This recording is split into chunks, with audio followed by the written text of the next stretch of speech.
Hi నమస్తే welcome to Myra media. నేను మీ కేవీఆర్. అదానీ లంచాలు బ్రైబింగ్ స్కామ్ గురించి దేశం మొత్తం ఏ రేంజ్లో చర్చించుకున్నదో తెలిసిందే కదా. దేశమే కాదు ప్రపంచంలో ఉన్న భారతీయులందరూ కూడా దాని గురించి డీప్ డిస్కషన్. ఒక్కరోజే అంటే ఈస్టర్న్ కోర్ట్ ఏదో అమెరికాలో ఏ మూలకుందో తెలియదు, ఆ కోర్టులో ఏదో ఇండిమికేషన్ వారెంట్ అని చెప్పి ఏదో రిలీజ్ చేస్తే, నోటీసులు సమన్లు జారీ చేస్తే దాని మీదగా మన పచ్చపత్రికలు ఏ రేంజ్లో గాయగాత్ర చేసిన చూసినాం కదా. ఏకంగా ఈనాడు, ఆంధ్రజ్యోతి పత్రికలు అయితే జగన్ జేబులోకి 1750 కోట్ల ముడుపులు అని చెప్పి పెద్ద పెద్ద అక్షరాలతో రాశారు. ఇప్పుడు ఆ కేసు ఏమైంది? దానికి సంబంధించిన కథనాలు ఎక్కడైనా వస్తున్నాయా? రావు. ఎందుకంటే అదానీ స్కామ్లో ఏమీ లేదు, డొల్లా. మీకు గతంలోనే చెప్పిన, ఇది మరో శ్రీవారి లడ్డు లాంటి బిస్కెట్ స్కామే తప్పిస్తే, అంటే ఈ పచ్చ మూకలు జనసేన మూకలు సంబరాలు చేసుకునే ఒక ట్రోలింగ్ కంటెంటే తప్పిస్తే అందులో ఏమాత్రం నిజానిజాలు ఉండవు, ఆధారాలు అసలే ఉండవు అని చెప్పి డే 1 రోజే చెప్పినాడు. ఇప్పుడు తీరా సుప్రీంకోర్టులోనే దీనికి సంబంధించిన చర్చ. సోలార్ లంచాలు ఊహాగానాలే. ప్రముఖ న్యాయ కోవిదుడు మాజీ attorney general Mukul Rohatgi, supreme court senior న్యాయవాది మహేష్ జెట్మలాని సౌర విద్యుత్ ప్రాజెక్టుల కోసం భారత్లో అధికారులకు నేతలకు లంచాలు ఇచ్చినట్లు అమెరికా న్యాయశాఖ అభియోగాల్లో ఎక్కడా నిర్దిష్టంగా పేర్కొనలేదు. లంచం ఇవ్వడానికి ప్రయత్నించారని కానీ ఇచ్చారని కానీ నిరూపించే కనీస సమాచారం లేదు. 2 కీలక నేరారోపణల్లో అసలు అదానీల పేర్లే లేవు. నేరారోపణలకు బలం చేకూర్చే విశ్వసనీయ ఆధారాలేవి లేవు. అదానీ వ్యవహారంపై మీడియాలో వెలువడుతున్న ఊహాజనిత కథనాలు అదిగో పూరి అంటే ఇదిగో తోక అన్నట్టుగా ఉన్నాయనే అభిప్రాయం న్యాయవర్గాల్లో వ్యక్తమవుతుంది.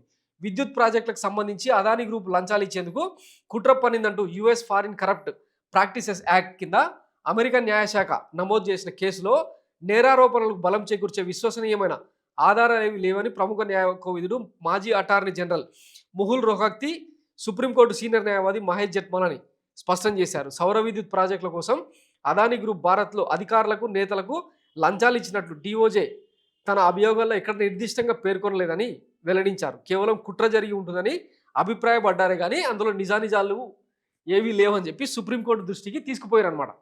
కథం కేల్కథం. నేను స్టార్టింగ్ రోజే చెప్పిన, ఇది ఒక బిస్కెట్ కేసు. ఎందుకంటే ఈ అంతర్జాతీయ చట్టాలు, ముఖ్యంగా అమెరికా ఒక దేశంలోని పారిశ్రామికవేత్తలను, ఒక దేశ ఆర్థిక వ్యవస్థను, ఒక దేశ సహజ వనరులను, ఒక దేశ ప్రభుత్వాధినేతలను ఎట్లా కొల్లగొడుతుంది అనేది ఒక దళారీ పశ్చాత్తాపం అని తెలుగులో ఉంది. యాక్చువల్గా ఇది confession of an economic hit man అని చెప్పి జాన్ పెర్కిన్స్ అనే ఒక వ్యక్తి రాసిండు. ఎప్పుడో ఎక్కడ సౌత్ అమెరికా నుంచి మొదలు పెడితే ప్రపంచవ్యాప్తంగా ఈ వరల్డ్ బ్యాంక్ ప్రతినిధులు ఇట్లా చాలామంది అమెరికా కోసం తాబేదారులుగా ఎట్లా మారి ఆయా దేశాల వనరులను కొల్లగొడతారో, అవసరమైతే సహకరించకపోతే ఆయా దేశాధినేతలను ఎట్లా వేటాడి తోడేళ్ల మాదిరి చంపేస్తారన్నది క్లియర్గా దానిలో మెన్షన్ చేసిండు అనమాట.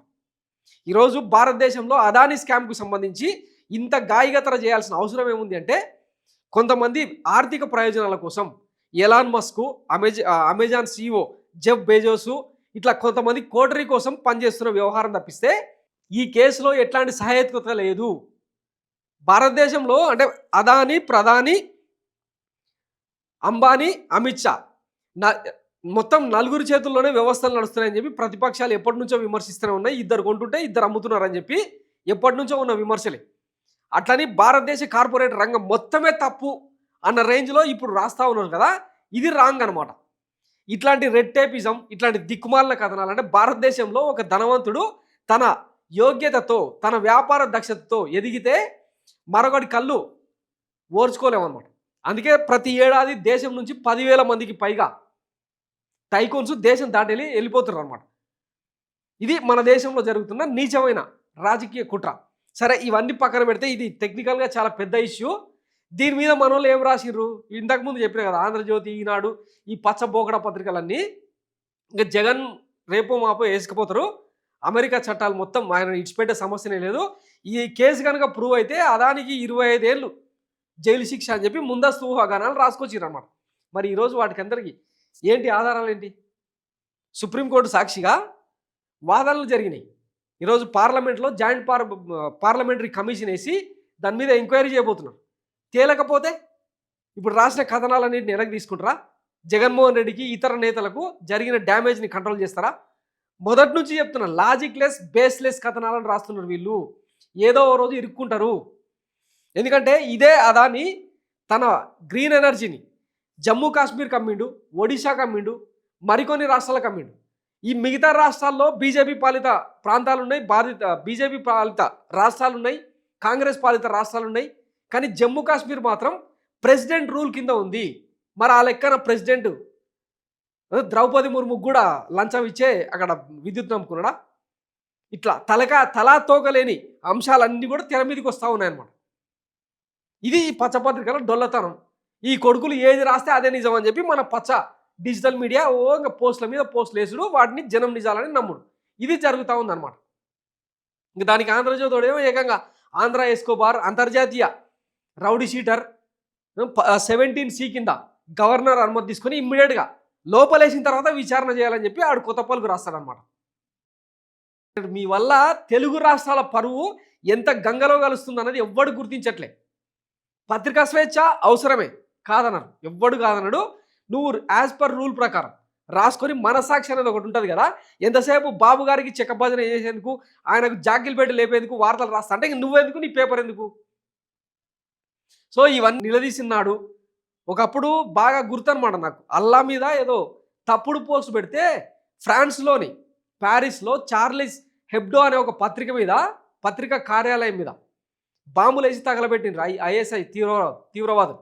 ఆ రకంగా అంటే ఇట్లాంటి తప్పుడు రాతలు రాసిన బిల్డింగ్ల మీదకి పోయి కొడితే తప్ప పరిస్థితుల్లో ఏమాత్రం మార్పులు రావు. ప్రభుత్వాలు కూడా ఈ తప్పుడు రాతలు రాసే ఈ నీచపు వార్తల మీద ఖచ్చితంగా యాక్షన్ తీసుకోకపోతే రేపు ప్రజల మైండ్లు మొత్తం ఖరాబ్ అయినా ఆశ్చర్యపోనకరం. ఇప్పటికే ఎందుకంటే గత 2-3 దశాబ్దాలుగా ఈ పచ్చపత్రికలు రాసిన కథనాల ఆధారంగా 2 తరాలు తప్పుదో పట్టినాయి.